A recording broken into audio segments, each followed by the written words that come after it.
Et on continue à parler de ce qui se joue actuellement à Matignon, à l'Élysée. Sans doute un Premier ministre ce soir, en fin d'après-midi, en début de soirée. On parlait de cette gauche qui se fracture, qui se divise avec ces discussions du PS qui désormais a ouvert la voie à des discussions avec un bloc élargi de la Macronie. On va écouter Thomas Porte, député LFI de Seine-Saint-Denis. Il était l'invité de Dimitri Pavlenko ce matin sur Europe 1 et il explique ce qu'il pense justement de ces discussions entre la gauche, le PS et Macron. Il n'y a pas de compromis possible avec ces gens-là. Je regrette que nos partenaires aient eu la faiblesse d'esprit de penser qu'ils pouvaient discuter avec Emmanuel Macron d'un quelconque compromis, d'une coalition, d'un acte de non-censure. Tout cela n'existe pas. Mais si jamais ils obtiennent, les socialistes, par le plus grand des hasards, un Premier ministre socialiste, vous n'aurez pas de regret? Parce que j'ai l'impression que c'est un peu la rancune qui parle, Thomas Porte, dans le positionnement de la France Insoumise aujourd'hui. Mais nous, c'est pas la question du ou de la Première ministre, c'est d'abord pourquoi faire et pour quelle politique.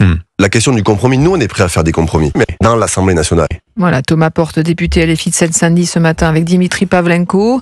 On a la sensation qu'effectivement cette gauche se divise, se fracture. Il faut reconnaître aux Insoumis, à Jean-Luc Mélenchon, l'affirmation d'une stratégie politique pour la prochaine présidentielle. Ils s'y tiennent. Rien de neuf sous le soleil. Là, ce qu'il y a de neuf au sein du nouveau Front populaire, c'est que les trois autres sensibilités non insoumises, vertes, communistes, socialistes, sur les tout derniers jours, ont fait montre d'une volonté d'autonomie dans la manière de prendre la séquence politique. Mais la seule chose qui peut véritablement provoquer une émancipation définitive, c'est le prochain mode de scrutin pour les élections législatives. Ouais. C'est-à-dire, si le prochain Premier ministre vient avec dans sa hotte de Père Noël, une proposition de loi avec une proportionnelle dont il faudra discuter des modalités, parce qu'il y a plusieurs formes de proportionnelle, ça permettrait justement à d'autres composantes de gauche de ne plus sceller leur destin législatif et leur réélection de fait à l'autorité, parfois aux menaces des insoumis. Si la réélection est dans 3 ans, ça laisse tout de même un peu de temps. Mais est-ce que cette séquence, 30 mois, 2 ans et demi. Est-ce que cette séquence, Jean-Claude Dacier, n'est pas finalement un moyen, c'est le moment opportun pour Emmanuel Macron, finalement, de briser la gauche, puisque c'est ce qu'il tente de faire depuis 2017 ? Oui, mais je veux dire, on en est, semble-t-il, pas loin. Il faut être prudent quand même. Mais c'est vrai que l'attitude du Parti socialiste aujourd'hui sera difficilement pardonnée par Jean-Luc Mélenchon, même si, politiquement, les règles sont les règles. Néanmoins, ça veut dire quoi ? Ça ne veut pas dire qu'il faille entrer ou qu'il puisse faire entrer le président de la République, le Parti socialiste au gouvernement. Parce que si c'est ça, il y a beaucoup de gens à droite et au milieu qui vont pas vouloir y entrer. Cazeneuve, je le mets un peu à part. D'abord, il n'est plus au PS. Cazeneuve, pardon. Ouais. Il n'est plus au PS. Et donc, on peut prêter peut-être à l'individu, à l'intéressé, une marge de manœuvre que les autres n'ont pas. C'est pour ça que je ne crois pas à Moscovici.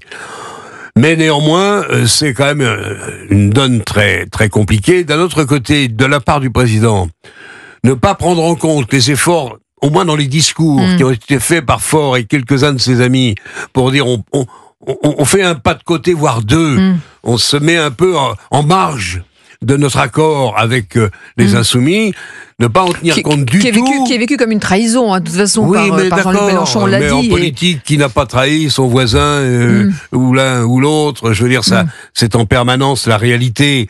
Il faut bien reconnaître que les Insoumis, si vous appliquez le programme économique des Insoumis, je veux pas être désagréable à leur égard, mais enfin on change de monde.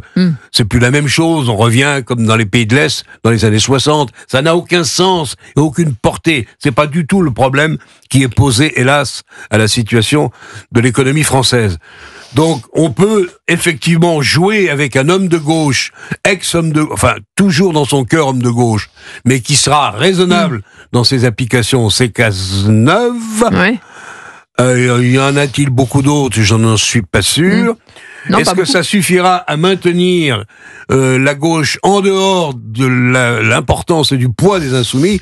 J'en suis pas sûr. On est, encore une fois, dans une situation extrêmement complexe.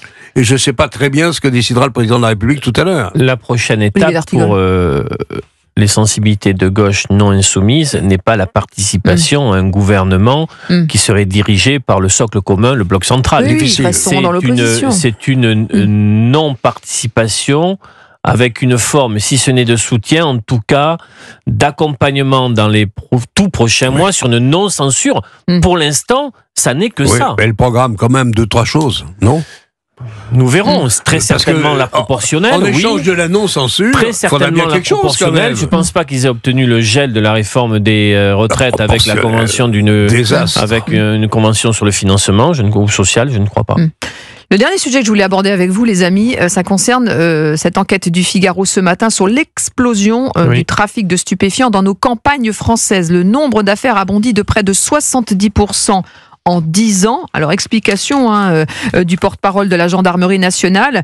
Il y a de plus en plus de consommateurs dans les zones qui sont contrôlées par les effectifs de gendarmerie. Les tarifs des drogues ont vraiment baissé, en particulier pour la cocaïne. Et puis, la population, justement, a gagné plus de 2 millions d'habitants en 10 ans. Et les prévisions, c'est qu'on atteindrait même 1 million de plus, effectivement, d'arrivants dans nos campagnes, avec les néo-ruraux, etc. Donc, voilà, on atteint ces chiffres qui, effectivement, font bondir aujourd'hui, Olivier D'Artigol. Donc en zone gendarmerie, parce que ceux qui nous écoutent comprennent bien ce que cela veut dire. Donc dans des territoires qui ne sont pas à l'image des territoires qu'on évoque régulièrement concernant le trafic de drogue en bas d'immeuble. C'est les villes moyennes, c'est les villages. Le chef-lieu de canton, la ville moyenne, la sous-préfecture, avec un déferlement. Je lisais un article de l'héroïne dans la Meuse, par exemple, avec des chiffres spectaculairement inquiétants. Bon, nous pouvons, parce que ça fonctionne encore un peu, le Parlement, nous pouvons partir d'un rapport parlementaire du Sénat sur le narcotrafic en France qui fait une photographie très précise. L'ensemble des spécialistes de ces questions-là ont jugé ce travail excessivement sérieux et une série de préconisations. Bruno Retailleau avait annoncé la création d'un parquet national dédié anticriminalité avec d'autres sujets qui étaient sur la table. Voilà l'une des urgences à partir de laquelle on aurait besoin véritablement d'une solution, d'une perspective politique pour une mise en œuvre de préconisations qui existent. Parce que là, c'est un trafic plus sournois, j'allais dire, parce qu'il il y a des ramifications partout. La distribution au détail s'est développée dans les campagnes. On trouve entre 800 000 et 900 000 consommateurs quotidiens de cannabis. Et ça, c'est suffisant pour intéresser effectivement les trafiquants qui s'organisent, voilà.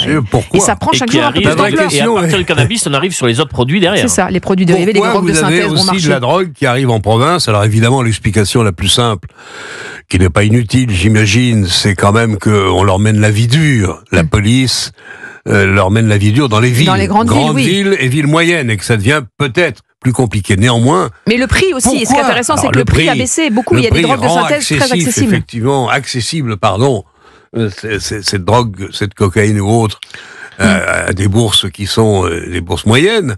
Mais enfin, la vraie question, c'est pourquoi y a-t-il en province, vraiment dans les petites villes, dans les villages, pour ne pas dire dans les campagnes, entre 800 000 et 900 000 consommateurs réguliers. Jeunes ou pas quotidiens. Jeunes, ça mérite quand même de regarder ça de très près, qui prennent de la drogue. On ne connaissait pas ça, nous. Vous êtes déjà drogué, Olivier? 79% des communes sont touchées. Oui, au Jurançon, attention. 79% des communes françaises sont touchées. 28 000 villes et villages. Qu'est-ce qui se passe dans ce pays pour qu'on ait effectivement, après les grandes villes, après les villes moyennes... Qu'est-ce qui se passe dans ce pays pour avoir un taux de consommation de drogue aussi important? Bien sûr. Bon, en tout cas, la réponse n'est pas évidente.